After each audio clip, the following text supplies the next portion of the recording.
అందుకనే మొన్న జగన్మోహన్ రెడ్డి గారు చెప్పింది కూడా, ఎందుకయ్యా ఇంత ఆయాసపడుతున్నావు, శుభ్రంగా ఈ 3 కలిసి ఇక్కడ కట్టేవయ్యా, ఒక 500 ఎకరాలు తీసుకుంటే కడితే అయిపోతుంది అని చెప్పాం. 1,00,000 కోట్ల ఏందండి, నాకు అర్థం కాలేదు. ఉన్న మెడికల్ కాలేజ్ అమ్ముతావా? 1,00,000 కోట్లు పెట్టి కడతావా? 5,000 కోట్లతో పూర్తి చేయలేవు నువ్వు. ఏమిటి అన్నీ కూడా ఒక మోసపూరితమైనటువంటి మాటలు మాట్లాడి, మేము ఏ టర్మ్ తీసుకున్నామో జే టర్మ్ తీసుకున్నామో ఏం జరిగిద్దో మీరు చూస్తారు రాబోయే కాలంలో. ఇవాళ అవ్వలేదుగా, ఇంకా 3.5 సంవత్సరాలు ఉంది వాళ్ళ పరిపాలన.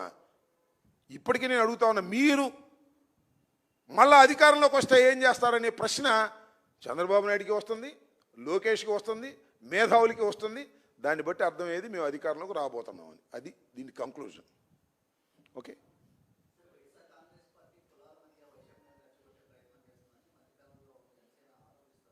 జనసేన ఎవరు ఆరోపించారు?